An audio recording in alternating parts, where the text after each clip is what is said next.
Deme deme naan jedhu deemsa koo maaf naa jibbu halluu deemeen daadamne sabni koo kadhaan nagne lammii koo kan saabulu alagaan kan nu jibbu malagaan kan nu jibbu sarreetu sagallalee nakka waan guddeeffatu gadheetus nutti male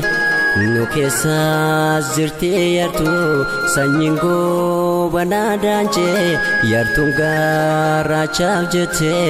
lammii ofii gurgurtu lammii ofii gurgurtu waanuma kan keetiifu lammii koo biyya baatee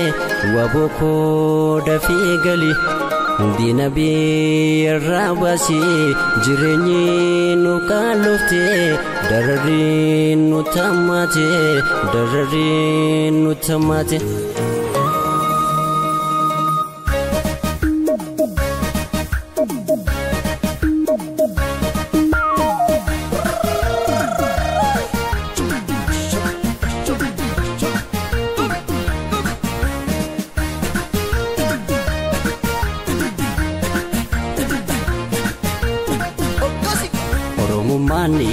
Oromummaan dhiigaa nu jalleefna bara bashaana kakuroo mana nurraa dhiiga gurmuudhaan wal taate kunceen arba hiitii kaa'ilamme wal qabanne ifa bahuuf dina ofirraa haana.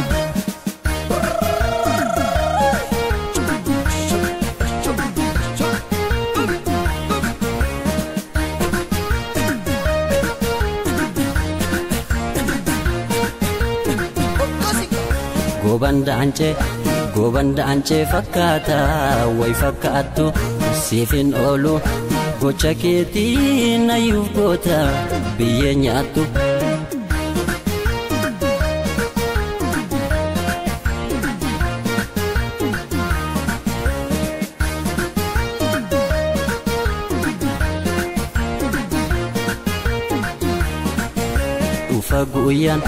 Dhufa guyyaan lammii koo dhiheetti nafu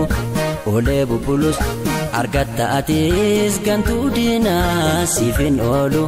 madaan koorree lammii koo gochaa na basha sabni kooti kan du'eedhaa yoomuun dagatu gumaa baasa.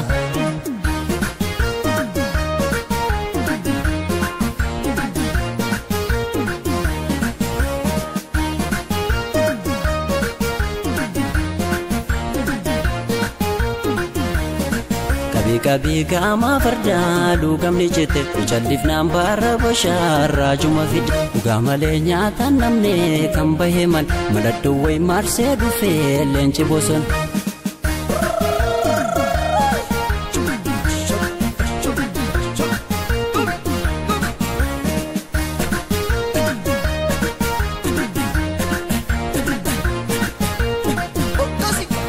Jenneetu jibbamne barwaan nama deebu orma nyaataa keenyas dhabne bullee irra hagabu amantiif kutaa wal qooduu haadeef nu lamu tokko taane kaane malee walamni hin argamu.